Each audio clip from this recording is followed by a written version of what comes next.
Welcome back to my YouTube channel. আমি সূর্য, আপনারা দেখছেন আমার YouTube channel travel with Surya. Title এবং থাম্বনেল দেখে বুঝতে পেরে গেছেন কোথায় এসেছি। আপনাদেরকে আমি আজকে নিয়ে এসেছি আমাদের দেখা সব থেকে ছোট এবং ভারতবর্ষের একমাত্র ট্রাম মিউজিয়াম, যার নাম স্মরণিকা। ট্রাম মিউজিয়াম চত্বরে প্রবেশ করতে চলেছি। সামনে আপনারা দেখতে পাচ্ছেন টিকিট কাউন্টার। এখানে প্রবেশ মূল্য 20 টাকা পার হেড। এই হচ্ছে স্মরণিকা ট্রাম মিউজিয়ামের টিকিট, যার প্রাইস 20 টাকা পার হেড এবং এখানে সময় নির্দিষ্ট করে দেওয়া আছে। 45 মিনিটের বেশি এখানে থাকার অনুমতি নেই। ট্রাম মিউজিয়াম চত্বরে প্রবেশ করার সাথে সাথেই আমরা প্রথমেই দেখতে পেলাম পুরোনো দিনের পোশাক পরা ট্রাম চালকের মডেল।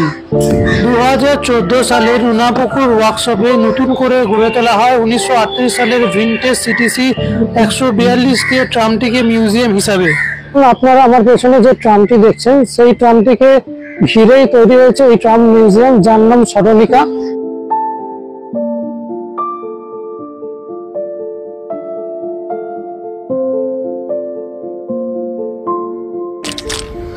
আজকে আমি এই ট্রাম মিউজিয়ামের যাবতীয় তথ্য আপনাদের এই ব্লগে রাখতে চলেছি। কলকাতা হলো একমাত্র শহর যেখানে ট্রাম চলে গর্বের সাথে গড়গড়িয়ে। 19 শতকে কলকাতা ছিল পালকি ও ঘোড়ায় টানা যানবাহনের শহর।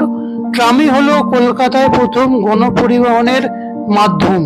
সারা দুনিয়ায় প্রথম ট্রাম চালু হয়েছিল 1807 সালে লন্ডন শহরে। ব্রিটেনে প্রথম ইলেকট্রিক ট্রাম চালু করে ব্ল্যাকপুল ট্রামওয়ে কোম্পানি 1885 সালে। সেই ট্রাম রুট এখনো চালু আছে। 1873 সালে 24শে ফেব্রুয়ারি কলকাতার আলুমিনিয়াম ঘাট থেকে বউবাজার কলেজ পার হয়ে শিয়ালদহ অবধি ভারতীয় উপমহাদেশে প্রথম ট্রাম পরিষেবা চালু হয়। তবে সেটি কোনো কারণবশত বন্ধ হয়ে যায়। পরবর্তীকালে তৎকালীন ভাইসরয় লর্ড রিপন 1880 সালে ও 1 নভেম্বর মিটার গেজ ঘোড়ায় টানা ট্রাম উদ্বোধন করেন, যার নাম ছিল ক্যালকাটা ট্রামওয়ে কোম্পানি, এবং সেই ট্রামটি ঘোড়ায় টানা হতো। সেই কারণে তাকে মজার ছলে সবাই টমটম গাড়ি বলতো।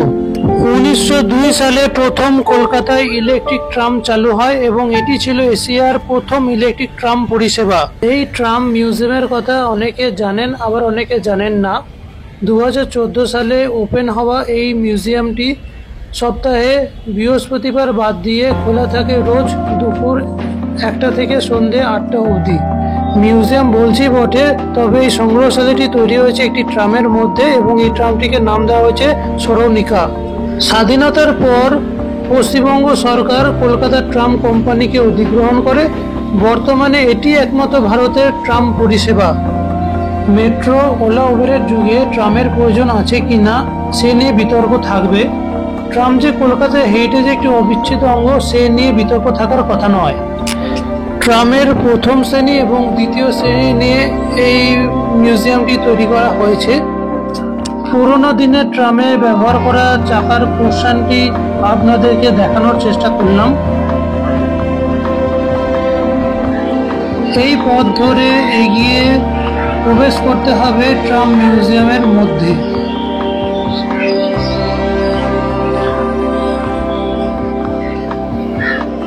আমরা প্রবেশ করতে চলেছি ট্রাম মিউজিয়ামের মধ্যে। গেট দিয়ে ঢুকেই প্রথমে পেলাম ক্যাফেটেরিয়া। আগে চলো পেছনে কামরাতে কি কি আছে সেটা দেখে নিই। চারিপাশে লাগানো আছে পুরনো কলকাতার ট্রামের সাথে অনেক দুষ্প্রাপ্য ছবি। প্রথম কামরা দিয়ে আসতে হবে দ্বিতীয় কামরাতে। এখানে আছে ট্রাম চালকদের ব্যবহার করা পুরনো ব্যাচ। এখানে আপনারা দেখতে পাচ্ছেন পুরোনো দিনের ট্রামে ব্যবহার করা হুইল বিয়ারিং সহ আরো অনেক বিয়ারিং। এখানে আপনারা দেখতে পাচ্ছেন পুরোনো দিনের ট্রাম চালকদের ব্যবহার করা টুপি।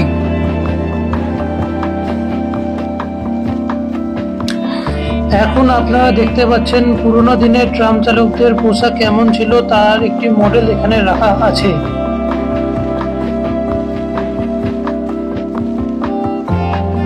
লাগানো আছে পুরনো দিনের ট্রামের সাথে কলকাতার অনেক দুষ্প্রাপ্য ছবি, সেই সাথে ব্যোমকেশ বক্সী সিনেমা ব্যবহৃত ট্রামের একটি মডেল, এবং এই সাথে আপনারা দেখতে পাবেন পুরনো দিনের ট্রামে ব্যবহৃত বিশেষ পাস, টিকিট, কুপন সবই দেখতে পাবেন এই ঘরে।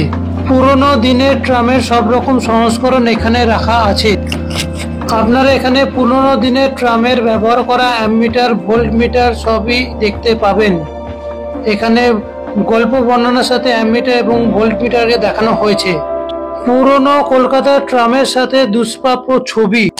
পুরো ট্রামে এসি থাকার কারণে আপনাদের গরমে প্রবলেম হবে না, তবে ট্রামে কিন্তু ফটোগ্রাফি করা সম্পূর্ণ বারণ, ভিডিওগ্রাফিও করা সম্পূর্ণ বারণ। আপনারা এখন পুরনো দিনের ট্রামের ব্যবহার করা পয়েন্ট বার দেখতে পাচ্ছেন, সেই সাথে পুরনো দিনের কিছু পেন আপনারা দেখতে পাচ্ছেন।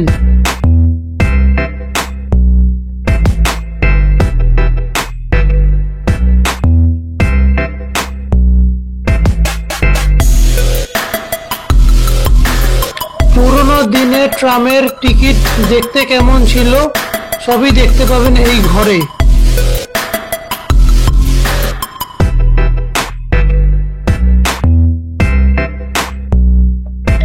পুরনো দিনের ট্রামের ব্যবহৃত পুল অফ স্প্রিং। পুরনো দিনের ট্রামে পুরনো কলকাতার পুরনো কয়েন আপনারা দেখতে পাবেন।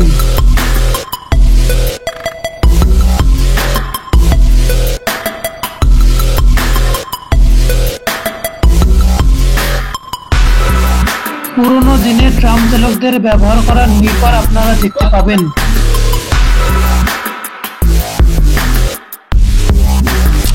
এই ছোট্ট বগিতে সময়টা কিরম ভাবে থেমে গেছে বোঝাই যাচ্ছে না, সেই সাথে পুরো বগিটিকে আপনাদের কাছে দেখানোর চেষ্টা করলাম, এবং সেই সাথে পুরনো দিনের ট্রামে ব্যবহৃত ডিসি পাখাও আপনারা দেখতে পাচ্ছেন, এবং সেই সাথে অজানা কিছু তথ্য জেনে চলে এলাম প্রথম কামরায়।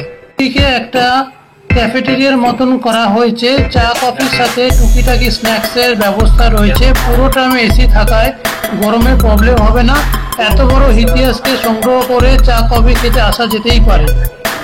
অবশেষে আমরা বেরিয়ে এলাম সরণিকার বাইরে। এতক্ষণ আপনাদের সাথে শেয়ার করলাম ট্রাম মিউজিয়াম সরণিকা। এবার আপনাদেরকে জানাই এই ট্রাম মিউজিয়াম সরণিকাতে আসবেন কিভাবে। আপনারা এই সরণিকার আসার একমাত্র সহজ রাস্তা হলো এসপ্ল্যানেড মেট্রোর গেট নাম্বার 2 থেকে বেরিয়ে বড় রাস্তায় না উঠে বাঁদিকের গলি ধরে সোজা এগোলেই আপনারা এই ট্রাম মিউজিয়াম সরণিকায় চলে আসবেন।